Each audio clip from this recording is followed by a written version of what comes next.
Sabay-sabay po nating basahin ang Aklat ng Mga Awit, chapters 133 to 135.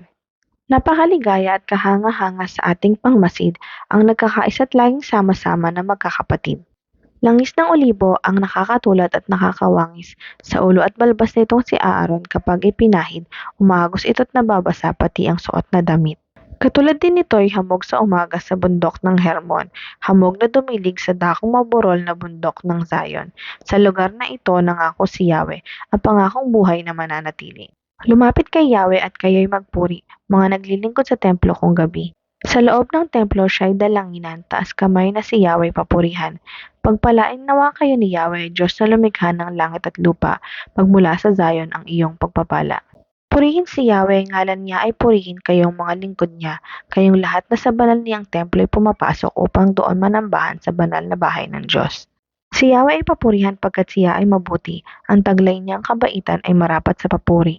Siya rin nga ang pumili kay Jacob na kanyang lingkod, ang Israel na may bansang pinili niya at kinupkop. Nalalaman kong si Yahweh ang Diyos na dakila, higit siya sa alinmang Diyos-Diyos ang naglipana.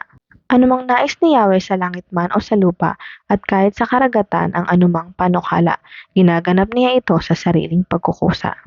Nilikha niya itong ulap na laganap sa daigdig, maging bagyong malalakas na may kidlat na mabilis, sa kanya rin nagmumula itong hanging umiihip.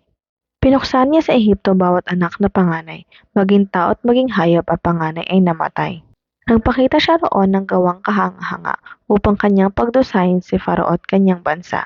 Marami rin naman siyang winasak na mga bansa at maraming mga haring bawang bantog ang pinuksa. Itong haring Amoreo na si Sihon ang pangalan at ang haring Ngalayog isang haring taga Bashan at iba pang mga hari na pinuksa sa Kanaan. Ang lupain nila roon ay kinuha at sinamsam, ibinigay sa Israel bayang kanyang hinirang. Ang pangalan mo o Yahweh ay magpakailanman, lahat ng nilikha Yahweh hindi ka malilimutan. Ikaw na may mahahabag sa lahat ng iyong lingkod, ang alipin ay lalaya sa kanilang pagkagapos. Ang mga Diyos ng mga bansa ay gawa sa pilak at ginto, kamay ng mga tao ang humugis at bumuo. Oo't mayroon silang bibig hindi naman maibuka, mga matay mayroon din hindi naman makakita.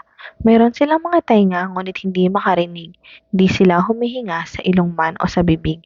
Ang gumawa sa kanila at lahat ng nagtiwala, matutulad sa idolong sila na rin ang lumikha. Si Yahweh ay papurihan, purihin siya o Israel, maging kayong mga pari sa Diyos ay magpuri rin. Si Yahweh ay papurihan kayong lahat na Levita, lahat kayong sumasamba ay magpuring sama-sama. Ang Diyos na nasa Zion ay sambahin at purihin, si Yahweh ay papurihan sa templo sa Jerusalem, purihin si Yahweh.